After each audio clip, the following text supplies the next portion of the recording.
Hello and welcome to another episode of Fiction Hack, the podcast where we attempt to unlock a deeper understanding of the modern story. My name is Colin Munro and this is Ross Lawhead. Hello Ross, Hello. How are you doing? Doing well, thanks for having me. So in this episode we're going to be talking about Chekhov's gun. Yes. And this is something that we briefly talked about in a previous episode about Charles Dickens, but did we though? We very briefly I mentioned it. And you mentioned it in a when we were talking about topics, just kind of emailing back and forth. You mentioned it as something like, have you heard about this? But did we mention it in the Dickens one? Yeah, I'm pretty sure we talked about it in the episode. Yeah. Okay. Because there wasn't much to my argument about why Dickens sucks, and that was part of it. So. Oh, okay. Oh, yeah. Okay. I see where that's connecting. Because I knew we talked about it recently. So your thing was that. Okay. Well, first we should do. Yeah. We'll explain Chekhov's gun. Yeah. So my argument was that there's a lot of extraneous material in Dickens that didn't need to be there, and that ties into Chekhov's gun. Okay, exactly. So I when you said Chekhov's gun, that kind of connected with a lot about modern story, which I think is something that writers have consciously worked against recently, and they're only starting to pull out of it. And it comes out of actually Lost and J.J. Abrams and the whole mystery box situation. But we'll talk about Chekhov's gun first. And I've got some quotes here from Chekhov. So when we say Chekhov's gun, we're actually talking about Anton Chekhov, who was a Russian playwright in the 1800s, late 1800s. And, well, second half of 1800s. He did short stories as well, but we know him mostly for his plays right now. And he had this principle which we have come to call Chekhov's gun.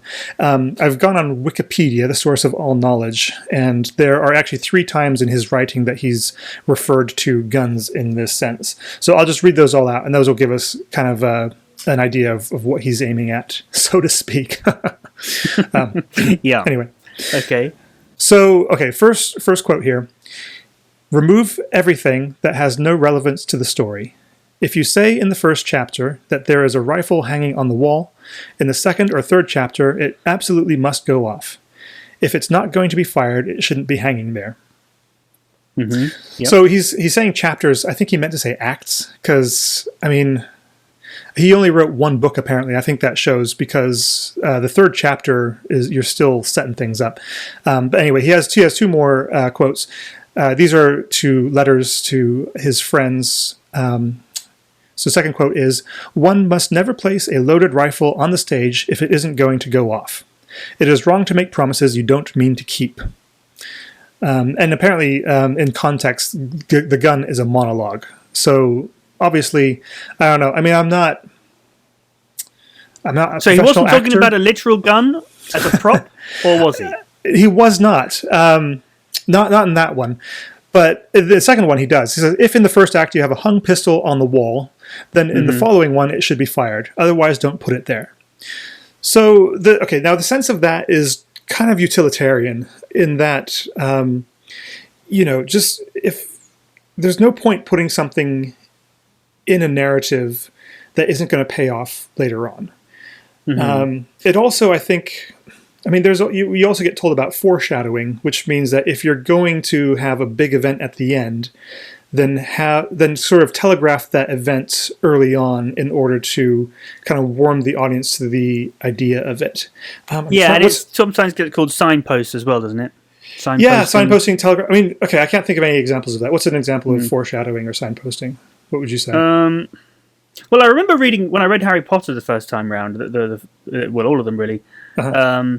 I remember being amazed how, everything that's mentioned in every sentence in the first half of the book becomes crucially important to the story later on. Yeah. I'm trying to think of an example. Even like the color of things, and anything that's mentioned, even if it just seems superfluous at the time, becomes important later on. Essentially. Yeah. Yeah. And also, I mean, what this kind of doesn't take into account is my wife and I just watched Murder on the Orient Express last night. And, for mysteries, it's, really important that you tie in elements of the solution all the way through the story so that it's just not a surprise to the audience when it comes around. Right. At the same time, there is a thing called a red herring, which I believe Agatha Christie originated, or at least the term of it, which is that sometimes you put a loaded gun in the first act, for instance, but it doesn't go off. And that's called, a red herring, which means that it is a piece of information that the audience thinks might tie into the solution, but in the end it doesn't really, and it's there to kind of put people off the scent. Meanwhile, of course, you are scattering in Chekhov's guns here, there, and everywhere. But then, so that you do get that payoff. Couldn't you argue then that in a mystery, a red herring is still sort of part of the story? Even though, exactly, yeah, because it still goes to the effect of the story. That's a perfect point to make. Okay, so there's that. Okay. And then I wanted to take us to Alfred Hitchcock and a sort of a longer quote where he talks about surprise and suspense. And I think in this one, he's in conversation with, bloody hell, who's that French guy he always talked to? Francois Truffaut? Truffaut, that's the one, yeah. So he had a big, long interview with them, and they talked about just kind of principles of filmmaking, because Hitchcock was the American auteur at that time. It was the director who put his personal stamp on every movie. You could watch a movie and you would know that it's a Hitchcock movie just by the atmosphere and just kind of what it dealt with even. Whereas other directors could do a suspense one, they could do a chase one, they could do a cowboy movie, and it would just look like a cowboy movie. But Hitchcock's movies were very peculiar and particular to him. So he had a long quote. Do you want me to do the voice? I won't do the voice. But he says, "There is a distinct difference between suspense and surprise, and yet many pictures continually confuse the two. I'll explain what I mean."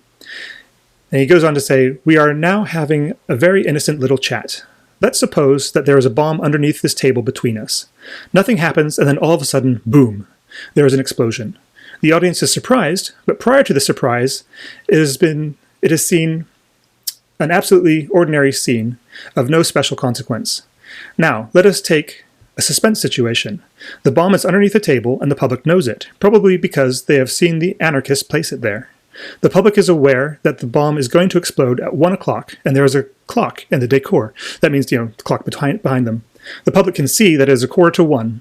In these conditions, the same innocuous conversation becomes fascinating because the public is participating in the scene. The audience is longing to warn the characters on the screen, you shouldn't be talking about such trivial matters, there is a bomb beneath you and it is about to explode. And he says, in the first case, we have given the public 15 seconds of surprise at the moment of the explosion. In the second, we have provided them with 15 minutes of suspense. The conclusion is that, whenever possible, the public must be informed, except when the surprise is a twist, that is, when the unexpected ending is, in itself, the highlight of the story. So, That's a lot to unpack, but that ties into the Chekhov's gun theory that it's, not only is it kind of fair play to the audience to see these events early on so that they can come to terms with them before you use this gun in the situation. But also you can use it to very good effect to build suspense and drama in a situation and heighten the emotion and the tension of what could just be a kind of ordinary thing. Okay, so I'm going back this far into Chekhov and Hitchcock. So putting a gun on stage kind of tells the audience that it's going to go off, and it creates suspense. Yeah, but but then if you don't pay that off, if you've just got the loaded gun there and it never goes off, then the audience could kind of feel cheated about that because you're promising something that you haven't delivered on. Mm-hmm. So the way this ties into kind of modern story and how I said we were going to go back to J.J. Abrams and Lost and all that is that with that TV show and with a lot of J.J. Abrams' works and a lot of what the Lost writers have gone on to do, which have been mostly J.J. Abrams projects, is to create what's called a mystery box. And so we were talking about Lost with the jump the shark kind of idea, is that they just kept coming back to this well of the mystery box. It's like, let's just, get some sort of mystery, get people talking about it, so they'll come and watch the next episode. And they kept doing that. The mystery box is a reference to his TED talk that he did for those who don't know. Yeah. Oh, did you not know? No. Yeah. Tell me about that. Well, yeah. So, I don't need to. Yeah. So, in his TED talk, he talked about when he was a kid, he went to a magic shop with his grandfather or something, and he bought in a mystery box of magic. It was like $60 worth of magic tricks for $10 or something. So he didn't know, he didn't know what he was going to get until he'd already bought it. But then he actually never opened it. Okay. So he's always wondered, and he probably has a better idea of what it is. And he's saying so he used that as an analogy for the way that he, in all of his stuff, he always. That's a perfect analogy, because it makes it. The way that makes it perfect is that he never opened the box, and that's in his work. Is that in Lost, you never got inside the box. They kept promising you're going to find out what this mystery is. You never did.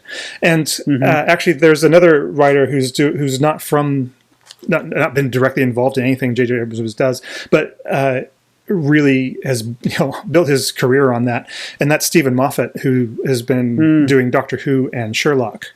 And you can see it right there. It's just that, especially with Doctor Who, just because it's been longer running, it's just endless promises of some future payoff that just doesn't come.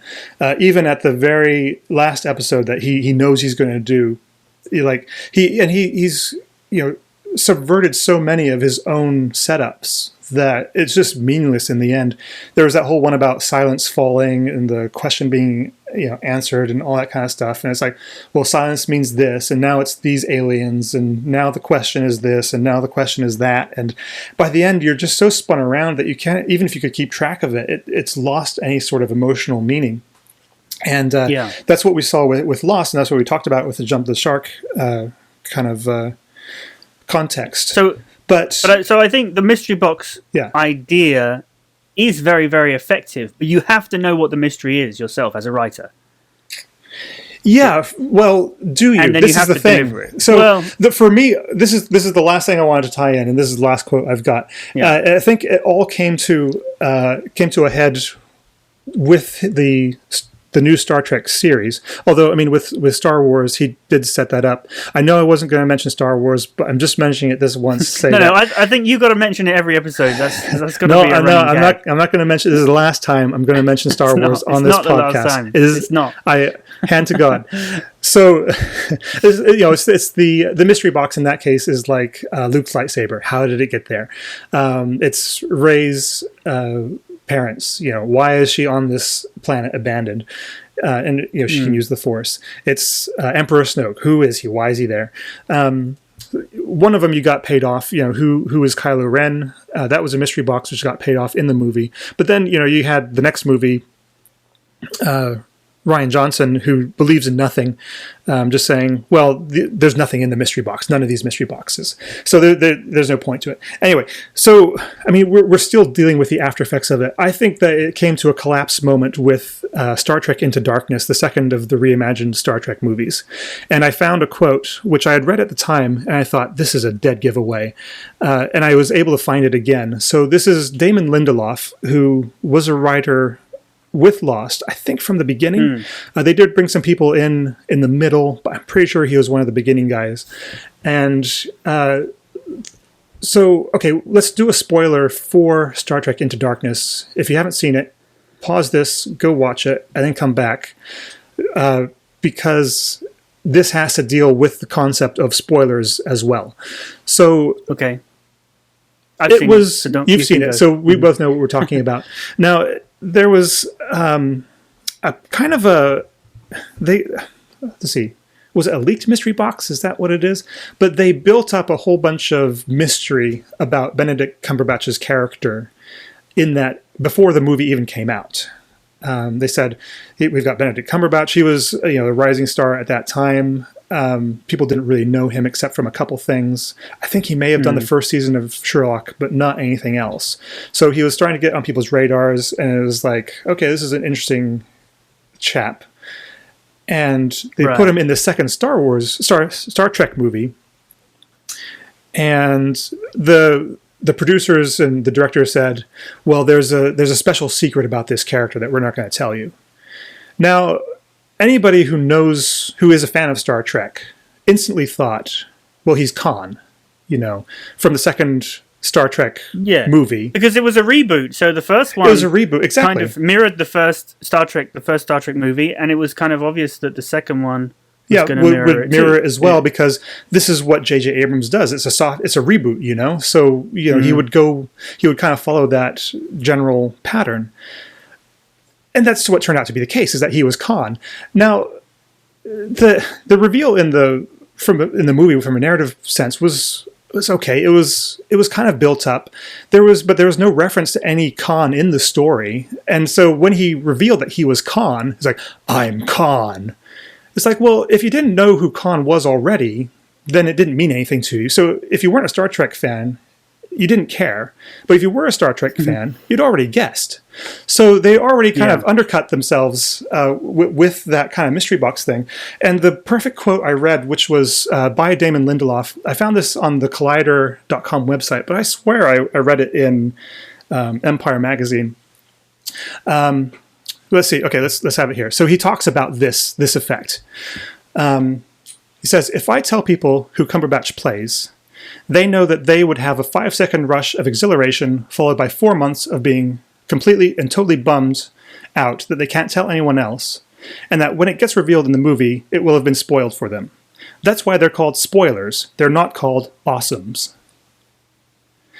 And I thought, what a giveaway. It's like, so, he actually knows the difference between what spoils something and what makes it awesome.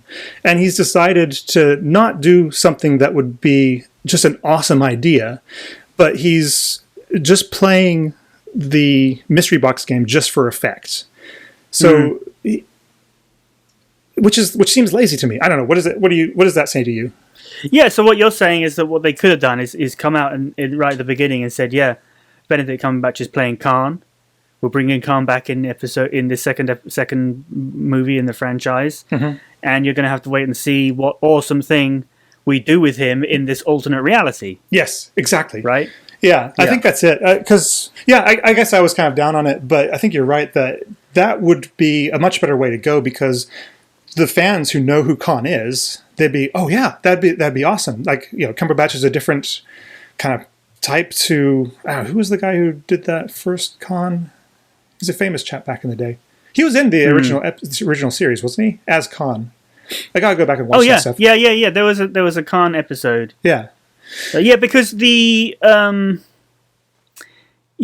presumably the episode in the original series was about the same time in the different reality as this movie. Yeah. So, because this was about him being found, it wasn't really the wrath of Khan, because that comes later.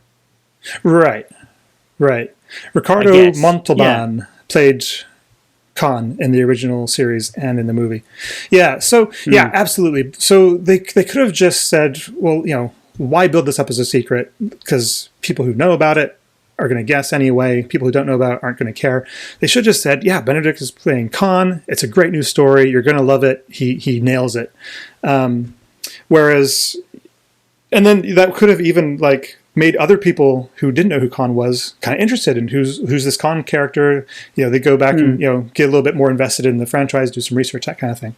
So like I say, I think that we're only starting to get away from this. It's only just because J.J. Abrams keeps making movies that I think we're still seeing the mystery box. And I think I was trying to think why this has kind of died. And I think, well, for a start, it's insupportable. But you see a lot of insupportable concepts in Hollywood still being supported. Michael Bay, Transformers. But I think it's actually been the success of the Marvel Cinematic Universe, which is just a series of movies which have just been absolutely nailing it, not really holding anything back. obviously they don't tell you what the story is, but they participate with the fans and give credit for fans knowing who characters are, but then not penalizing you if you don't know who a character is, but just paying everything off on a character level. And I think everybody of course wants to copy Marvel Studios and their method because it's made more money than any other franchise in history. And each movie is still building on the next one. So I think that's what we're starting to get away. But that really kind of the whole mystery box thing I think dominated for a good while there, because you got movies like even with Cloverfield, which they would play it on a marketing level. Even you get a trailer and it's got a whole lot of questions about what happens, what is this trailer, where did it come from, who made this trailer, and it looks like found footage, and there's this big monster. They capitalize on it so much, but now you look at something like my example is Marvel Studios trailer. It'll have a couple of red herrings in there to tie that in. But it will tell you what to expect on an emotional level, and it won't really kind of raise any big questions. It'll just try to get you excited with the story that they're telling. So you're saying you don't like the whole mystery box thing? I don't like. No, I never did, because I got burnt on Lost, and they weren't the only ones doing it. Well, I want to say Babylon 5. Well, but you see, I remember when we didn't know where Lost was not going to go.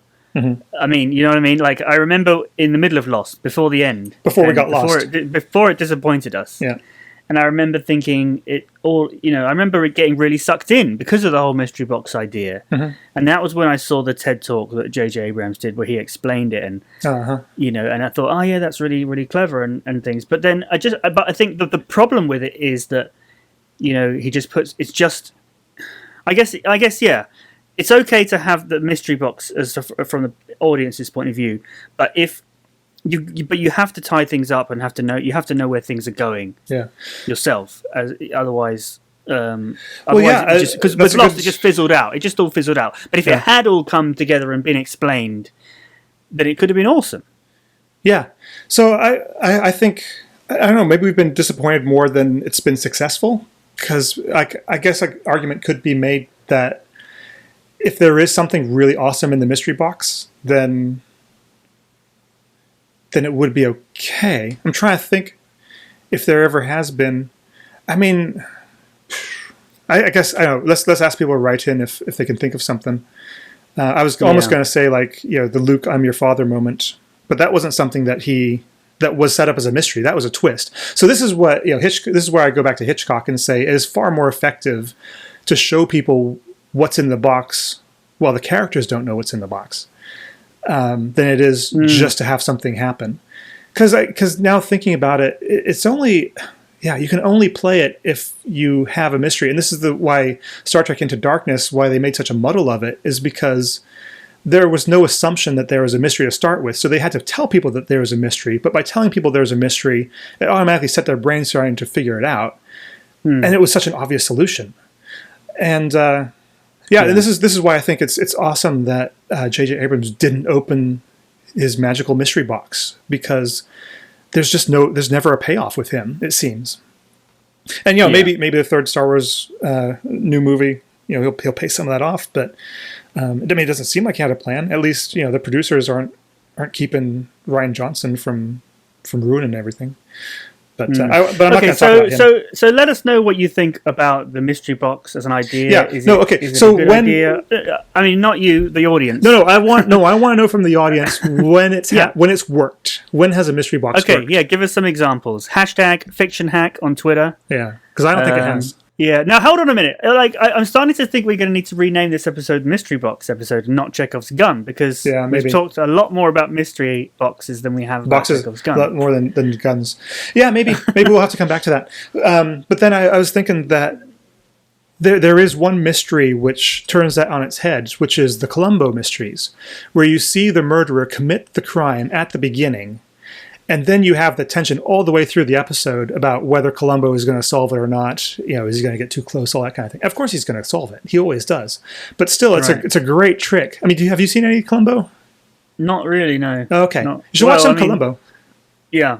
It's great. It's Peter Falk. I mean, it's done in the 70s, so you got to strap in for that. But so that's using the more of the Alfred Hitchcock suspense kind of format than a mystery box mystery. But you see, that's why. So you know the end, but the characters don't. You don't know the end. You know the answer. You know the solution, but you don't know how he's going to get there, or if he's going to. Yeah, exactly. There. And this is why I know that Terminator 3 is not regarded as a very good movie. Oh, Colin! Every podcast you got to bring Terminator 3 into it. When are we going to stop talking about? This is the first time I've ever talked about Terminator 3. I'm messing with you. Anyway, so I remember watching, I mean, I only saw it once. It was a long time ago. I wasn't really paying that much attention because it wasn't that good. But I do remember thinking, we know how this is going to end. Mm-hmm. Yet they're still building the suspense about, the characters still want something that isn't what we know they're going to get, and we still want them to get it, to get what they want, and not what we know they're going to get. It's been a while for me as well. So what is it everybody wants and gets in that movie? Well, they're in that bunker place. Yeah. They're in the Skynet place, and I think they want to get to safety effectively, to stop the war, to stop the war that they stopped in the previous two movies each time. Yeah, essentially. I mean, every Terminator movie is the same one, right? See, they're trying to stop the machines by sort of switching them off from the headquarters, I think, something like that. Uh-huh. And even though we know they fail, we still get into it and we suspend our disbelief again to the point where we want them to succeed. I have never thought of those movies in that context. That's interesting. And another example, it was Rogue One. We knew once they all ended up on that planet, we knew they were all going to die. And it became very clear if not. But, because none of them were in episode 4. Episode 4. None of them. So. Yeah, well, again, that's one of the reasons I just didn't like that movie. So, hang on a minute, but how can that be the reason you do like Columbo, but then it's the reason you don't like that movie? Isn't that inconsistent? It's almost completely inconsistent. I think the difference is just how it's executed, and I think Columbo is awesome, whereas with Rogue One, it didn't really add anything. Again, it was just, we're kind of going over old territory, but it's just feeding back in on itself, and it's not expanding the universe. It's just kind of minimizing it. Because, you've got, Dr. Evazian and Ponda Baba walking down the street saying, watch yourself, and all that kind of stuff. It's just a callback. Everything's a callback. Even the plot's a callback. It's just a big space laser. Okay, so how does this all relate to Chekhov's gun? I don't know if it does, and maybe we haven't used Chekhov's gun effectively in that case, because we promised that we would talk about Chekhov's gun, but then we ended up not really talking about Chekhov's gun. We've talked more about mystery box, I said. So, metaphorically, the gun has not gone off yet. So unless we have a really big payoff with this Chekhov's gun idea, then I think we've just disappointed our audience to an unacceptable And we've disappointed Chekhov himself. Yeah, he'd be very upset with us. Yeah, but J.J. Abrams would be proud. Would he though? I don't know. I don't think he's gotten the best end of this. But no, because I don't know. Because looking at Chekhov's gun, I thought it was more of a kind of interesting concept. No, I think we've done Chekhov proud in saying that you've, at least me, this is what I'm saying, is that you've got to pay off this stuff, and there's no point just having a mystery for mystery's sake and not opening the box. So if we're saying that the mystery box is only effective if you've never opened the box, then I think we've shown that that's rubbish. But you've got to pay off. I mean, you got to pay off. Okay. Well, okay. So I hope that's enough of a payoff for everybody. Yeah. Okay, let's leave that there then. Okay.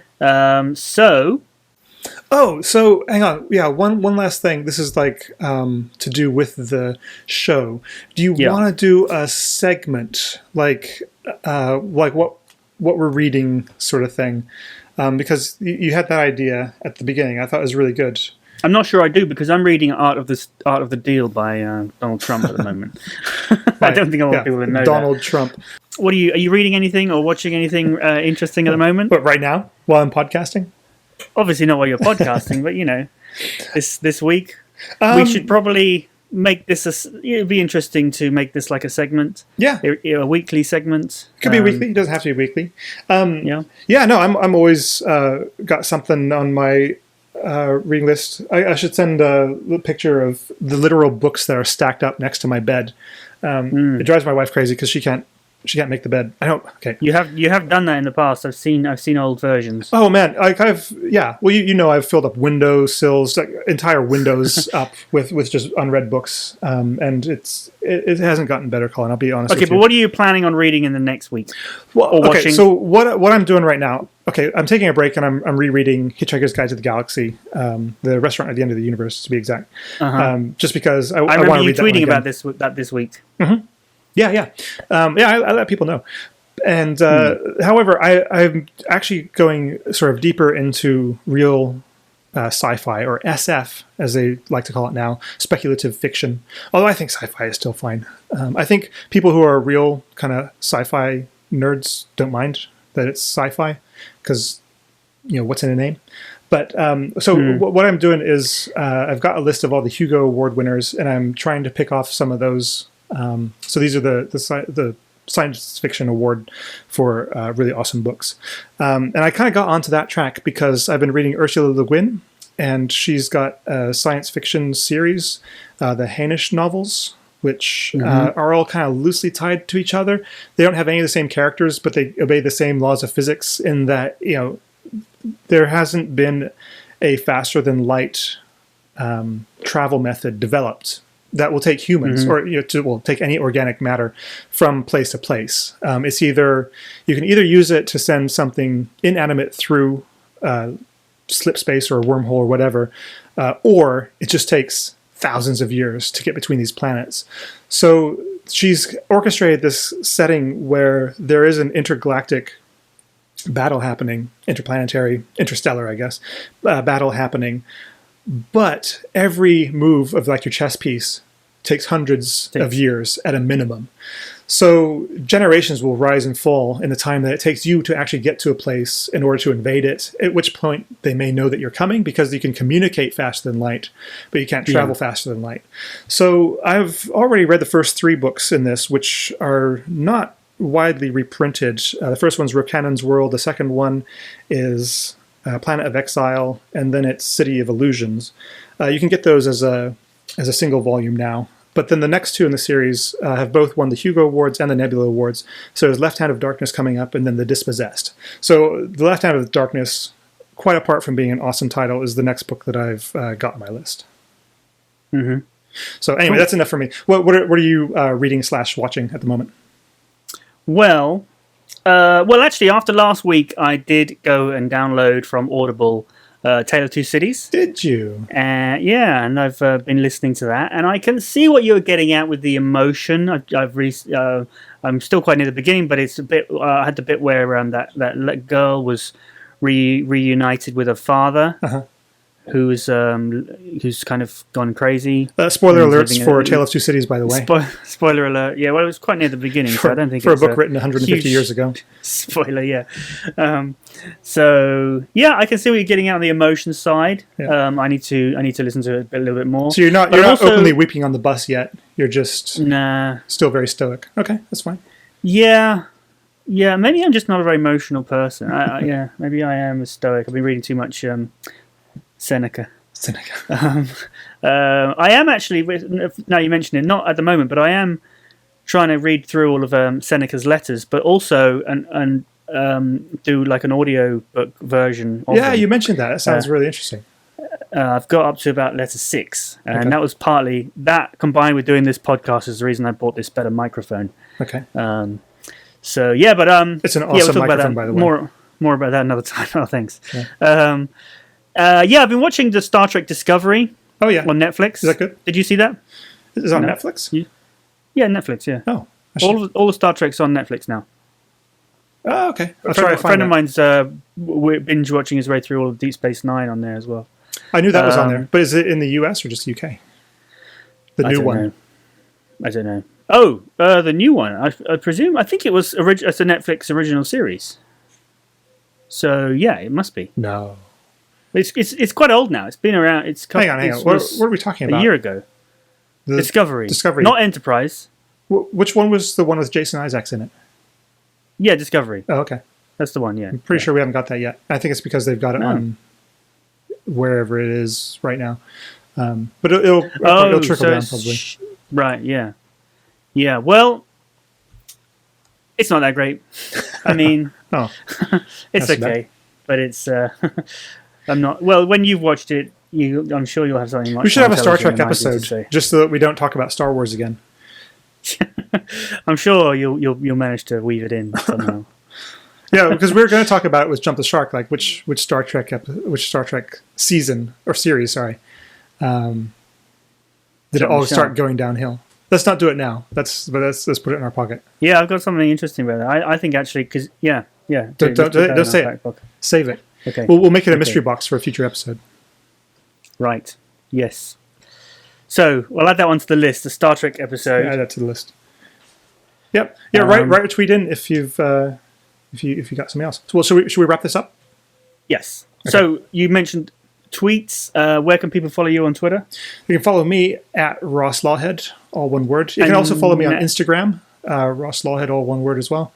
And YouTube, I think it's Ross Lawhead, all one word. I've not been very creative with my handles with these social media sites. But, no, that's good. Yeah, I think that covers it. How about you? Where can we find you? I am at Colin_Munro on Twitter. Spelled the proper way. I'm Munro, Munro, the Scottish way. And on Instagram, I'm at Colin A. Munro, like Colina Munro. Colina. Because A is my middle initial. Yeah, you're on Instagram, huh? I should follow you. Yeah, my Instagram, though, is it was originally geared towards my English teaching business, which we haven't mentioned at all on this podcast. There's another mystery box thing. Although that's a twist. By a twist. Oh yes, by the already established rules, that's a twist. Okay, which you've done really well to say that for the very end of the show. Yeah, well, fifth episode as well. Yeah, as we're recording, twists and turns just abound. Yeah, it's fantastic. Yeah, but I've actually decided to take all of my Instagram English language stuff and put it on an English language branded account and make my own name one more personal.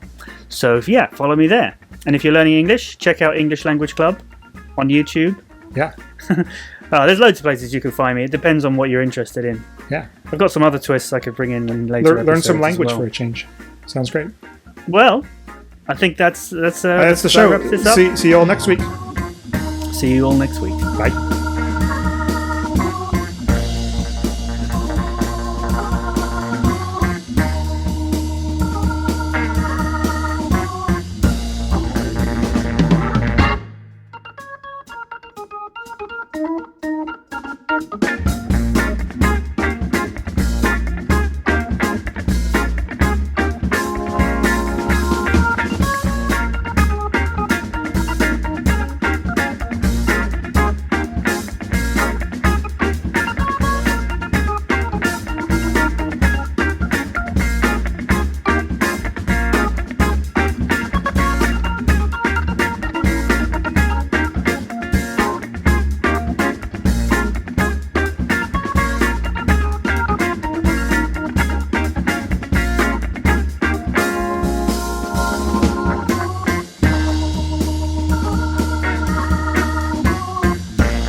Okay, now I'm going to edit this next bit out because I just need to talk to you. Yeah. So we've gone to 40 minutes, at least the recording has. Yeah.